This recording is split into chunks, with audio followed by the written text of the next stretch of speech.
Welcome to the Value Blueprint podcast. I'm Shayla and I'm joined with James from Value Driver. And today we are excited to be joined here with a lovely guest, Michèle Meier.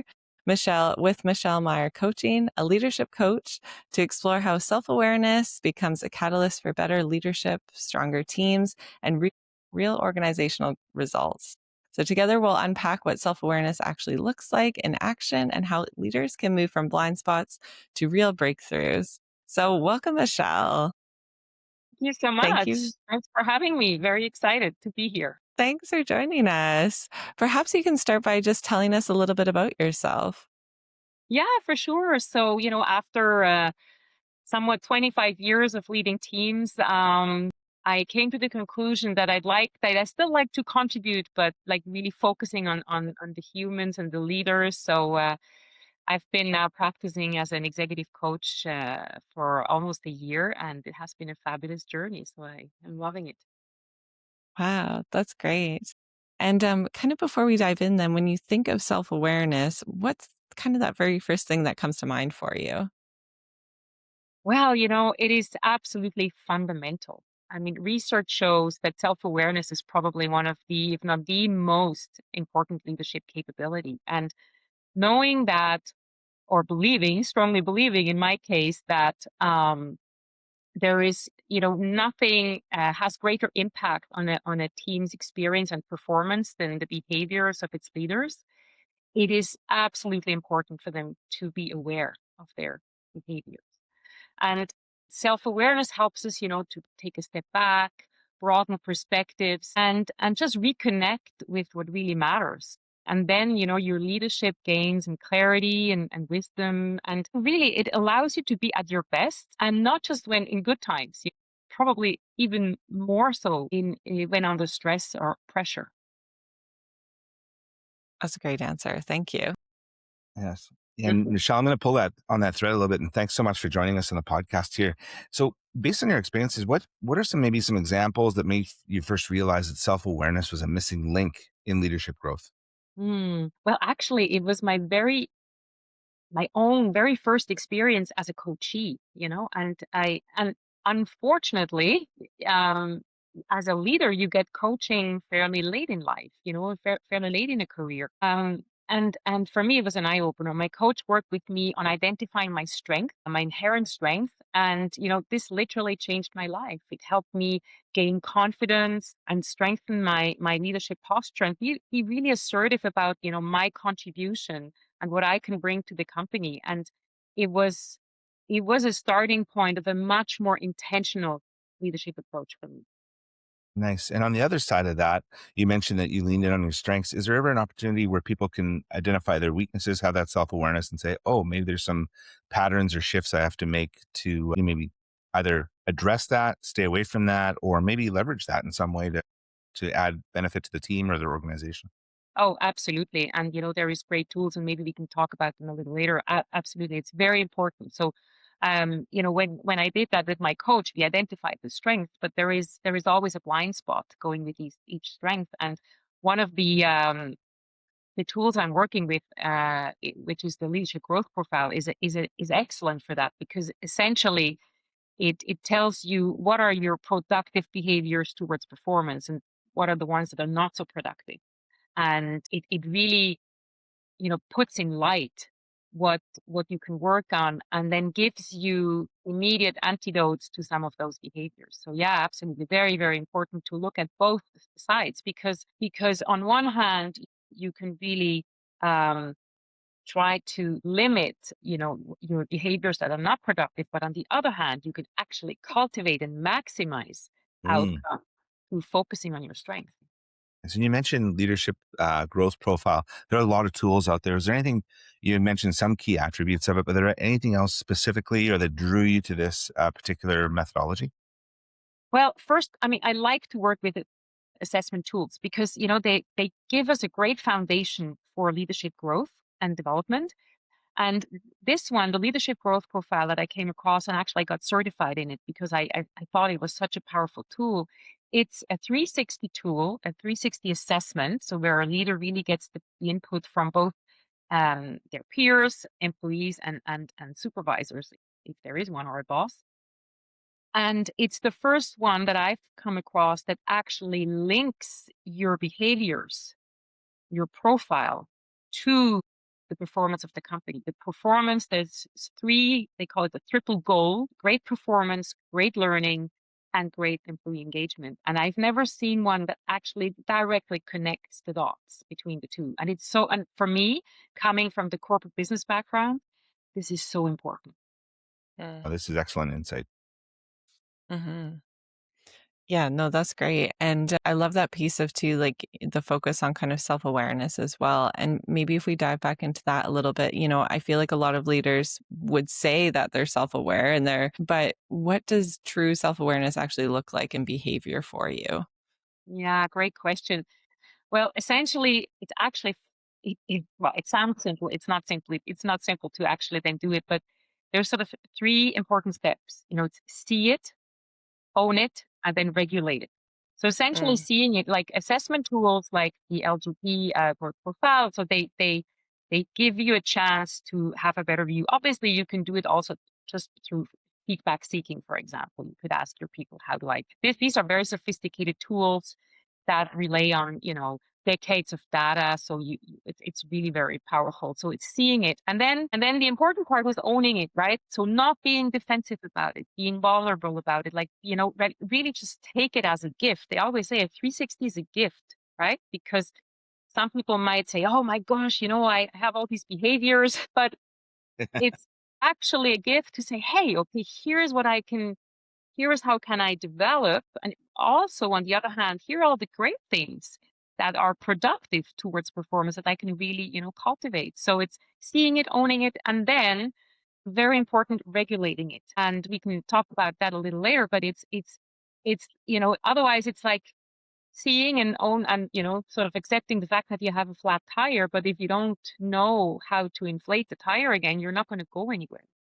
So the regulating part is very important, and that's where very often my job comes in as a coach, to help these leaders to develop a plan, so that they can see, own, but then most importantly, self-regulate those behaviors. yeah, that's a great point on that. Would you see in your practice, are there common blind spots that a lot of leaders don't realize that they have, or kind of themes in that area?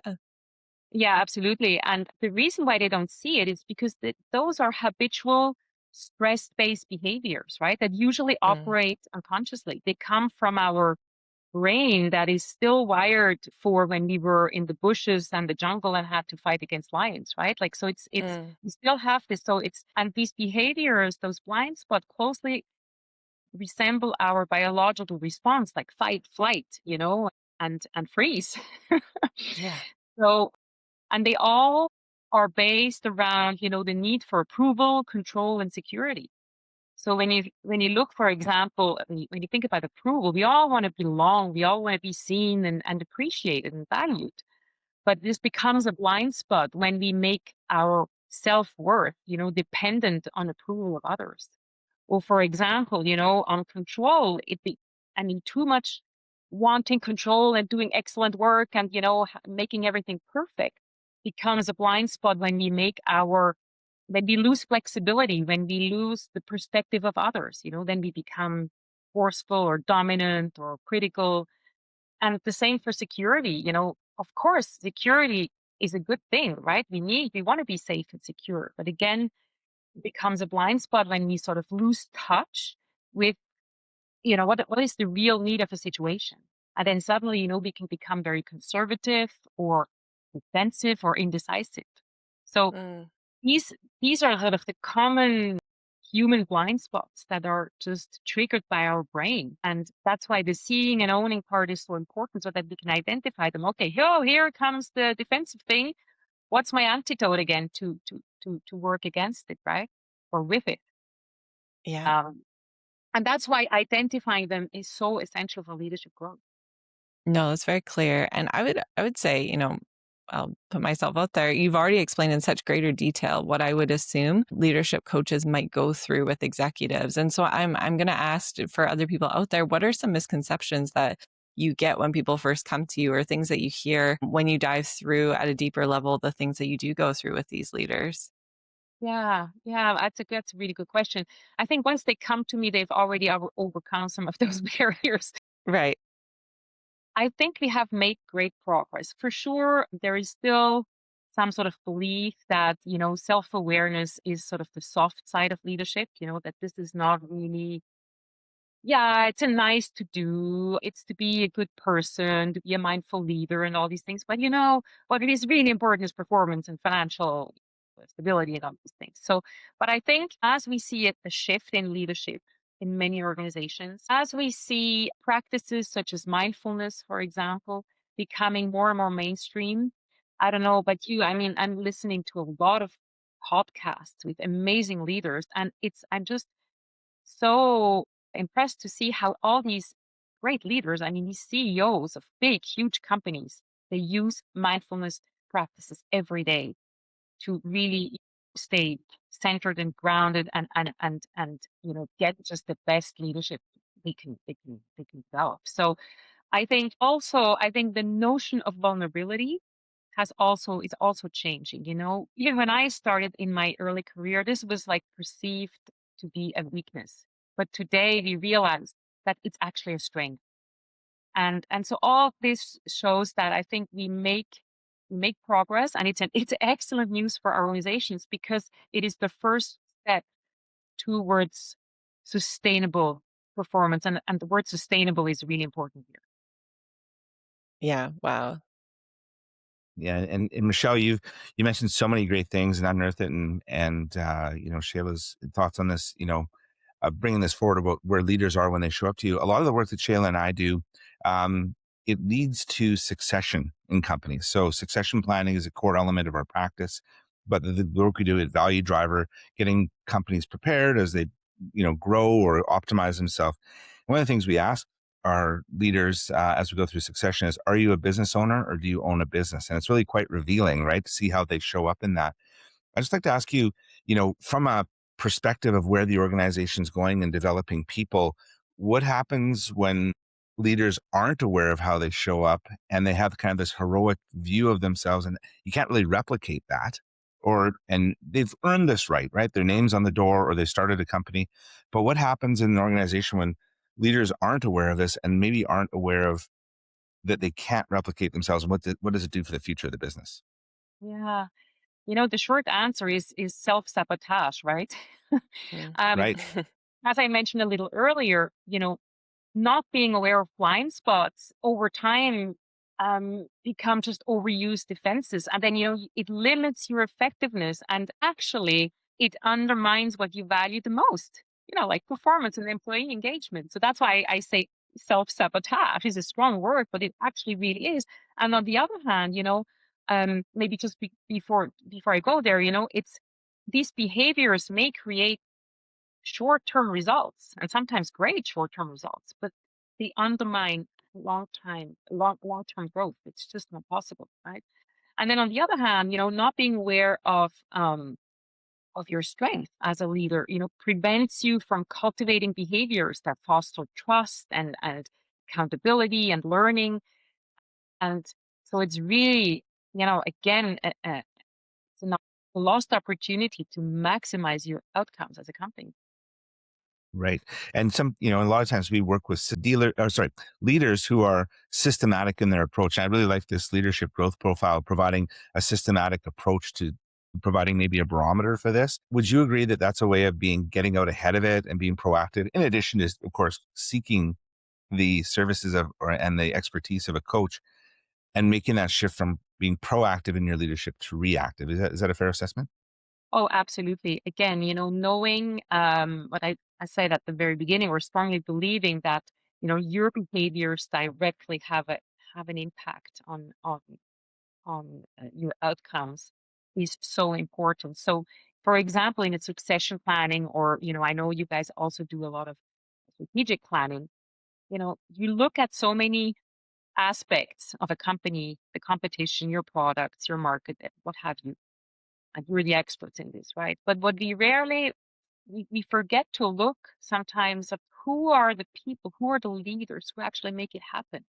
So your Mm. behaviors have a direct impact on the success of your succession planning, on the success of your company in the long term. So I think it's so important to also focus on the leader and the team.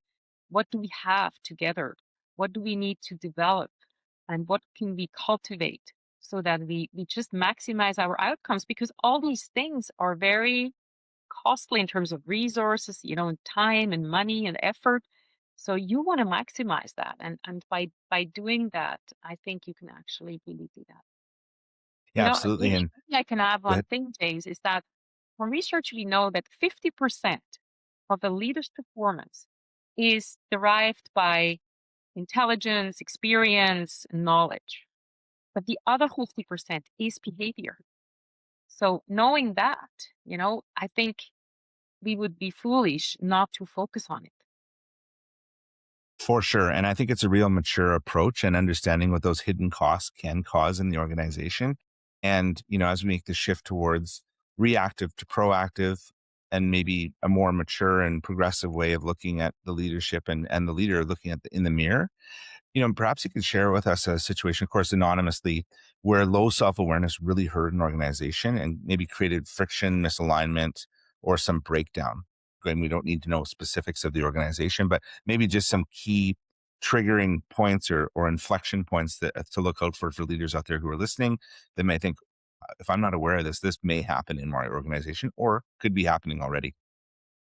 Yeah, I can think of many examples. And, maybe the best way to actually illustrate this is with some data from the research done by Triple Goal, so the creators of the leadership growth profile, because, they did decades of research on the impact of those habitual, stress-based behaviors. And the numbers are just mind-boggling. So I can give you a few. For example, minus 44% on performance, minus 43% on mental health, and minus 38% on employee engagement. When I first saw these numbers, I couldn't believe it. I mean, these are huge.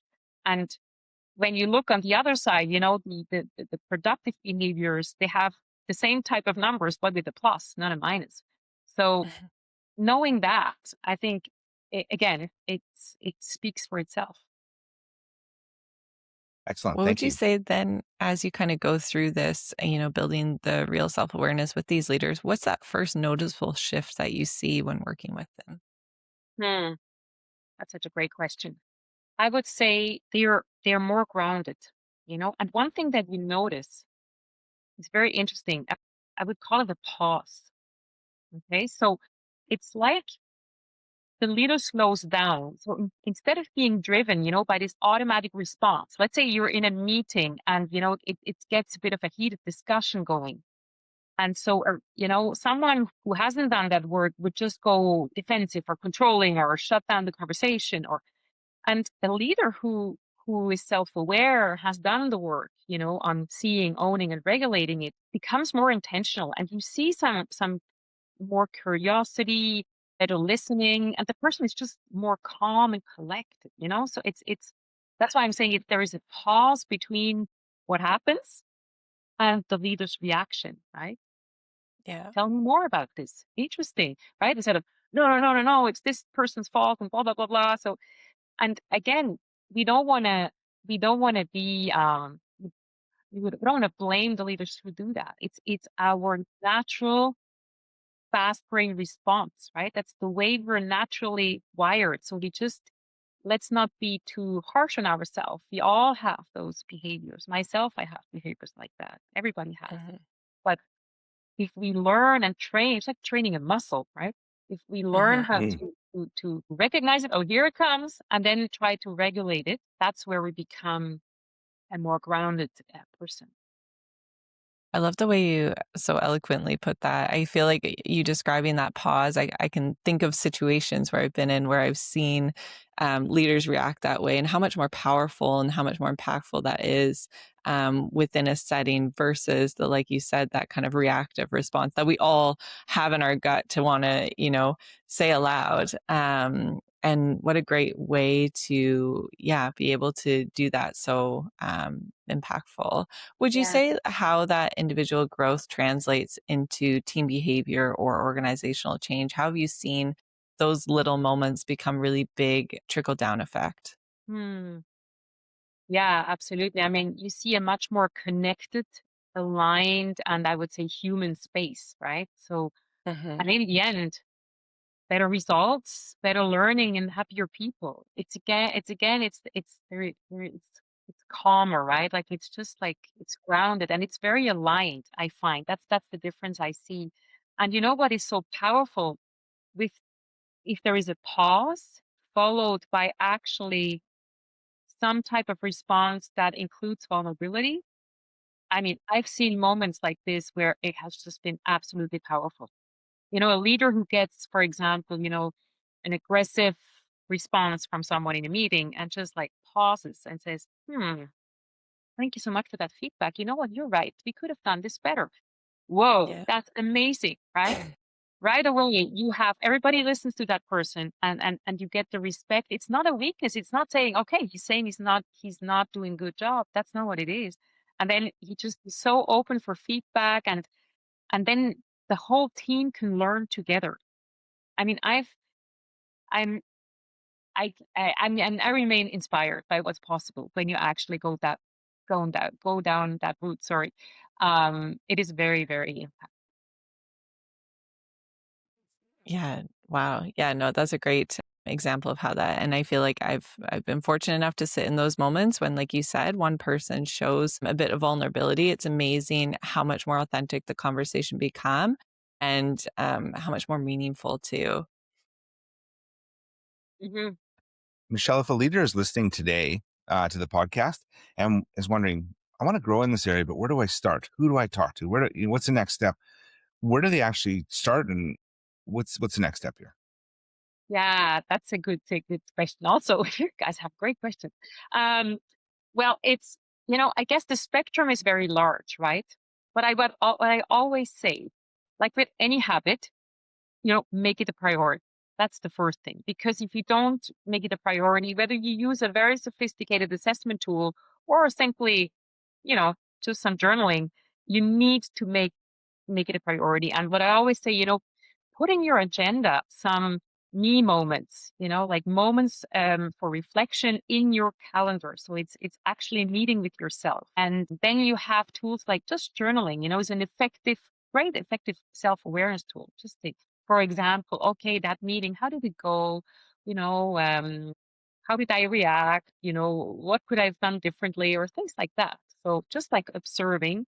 Then obviously we talked about meditation earlier, not for everyone, but again, I find it's a very effective tool to train your mind not to fall into that trap of this sort of unconscious reactions, right? That we talked about. And I think that is why so many of these, CEOs that I listen to in podcasts do that because they realized how it really helps them to trick that reaction chain.